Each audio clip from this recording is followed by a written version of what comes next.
পানি তো অনেক খেয়েছি, এখন এই পাগলকে ডিস্টার্ব করি। পানি দিও না, পানি দিও না আমাকে গায়ে, পানি দিও না আমার গায়ে, পানি দিও না, আরে দিও না, আর দিও না, আর দিও না। এই দাঁড়া, এই দাঁড়া, তোকে আজকে ছাড়বো না, এই দাঁড়া দাঁড়া দাঁড়া।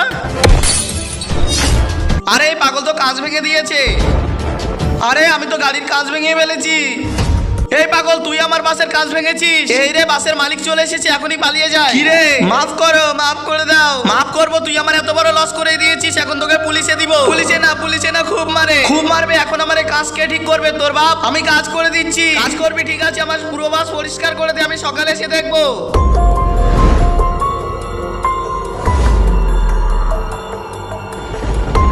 বন্ধুরা, সবাই তো মায়ের জন্য লাইক সাবস্ক্রাইব করে, আজকে দেখবো বাবার জন্য কে লাইক সাবস্ক্রাইব করে এবং কমেন্টে বাবা লেখে। আরে পাগল তো আমার পুরো বাস পরিষ্কার করে দিয়েছে, কিন্তু এ তো আমার বড় লোকসান করিয়ে দিয়েছে। আমি একে এভাবে যেতে দিব না। আইডিয়া।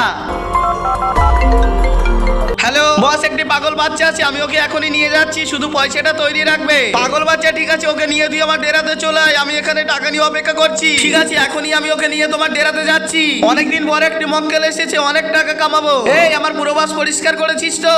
হ্যাঁ, করে দিয়েছি। চল, ঠিক আছে, তোর হয়তো ক্ষুধা পেয়েছে, চল তোকে খাবার খাইয়ে নিয়ে আসি। খাবার? ঠিক আছে, ঠিক আছে। বস, এই সেই পাগল বাচ্চা। আর আমার টাকা? হ্যাঁ, দিয়ে দে টাকা। বন্ধুরা, তোমরা সবসময় এইসব লোকেদের থেকে সাবধানে থাকবে, নইলে তোমাদের সঙ্গে এমন হতে পারে।